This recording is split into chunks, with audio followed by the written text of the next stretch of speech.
Production ಯಾವ ಥರ ಮಾಡಬೇಕು, ಯಾವ ಥರ ಮಾಡಿದ್ರೆ ಕಾಸ್ಟಿಂಗ್ ಇದಾಗುತ್ತೆ. ಎರಡನೇದು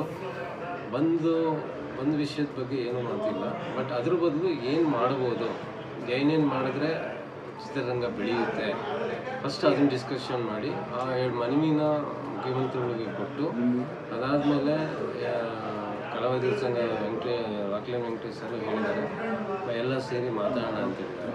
ಸೊ ಹಂಗನ್ಸುತ್ತೆ ಇದು ಒಳ್ಳೆ ಬೆಳವಣಿಗೆ. ಮೋಸ್ಟ್ಲಿ ಕಲಾವಿದರು ನಮ್ಮ ಜೊತೆ ಹೋಗ್ತಿರ್ತಾರೆ. ಸೊ ಫಿಲಮ್ ಇಲ್ಲ ಅಂತ ಕಾರ್ಮಿಕರಿಗೆ ಕೆಲಸ ಇರಲ್ಲ, ಥಿಯೇಟ್ರಿಗೂ ಕೆಲಸ ಇರಲ್ಲ. ಸೊ ಅವರೇ ಮುಖ್ಯ. ಸೊ ಅವರ ನಿರ್ಧಾರದ ಮೇಲೆ ಇಂಡಸ್ಟ್ರಿ ನಿಂತು.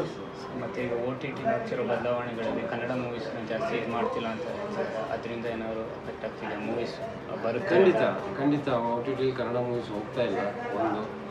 ಮತ್ತು ಈ ಟೆಲಿಗ್ರಾಮ್ ಇದರಿಂದ ಎಫೆಕ್ಟ್ ಆಗಿದೆ. ಸೊ ಕನ್ನಡ ಫಿಲಮ್ಗಳು ಯಾರೂ OTT ತೊಗೊಳ್ತಾ ಇಲ್ಲ.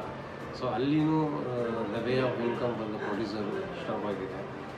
ಮತ್ತು ಎಲ್ಲನೂ ಕಾಸ್ಟ್ ಆಫ್ ಇದು ಜಾಸ್ತಿ ಆಗಿದೆ. ಫಾರ್ ಎಕ್ಸಾಂಪಲ್ ಕೂಡ ದೊಡ್ಡ ಇಶ್ಯೂ ಆಗಿದೆ. ನಮ್ಮಲ್ಲಿ ಕರ್ನಾಟಕದಲ್ಲಿ 28 ಶೋಗೆ 10,000 ಪ್ಲಸ್ ಟ್ಯಾಕ್ಸ್ ಆಗ್ತದೆ.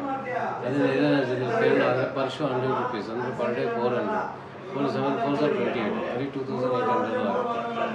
ಸೊ ಇದೆಲ್ಲನೂ ಸಮಸ್ಯೆ ಇದೆ.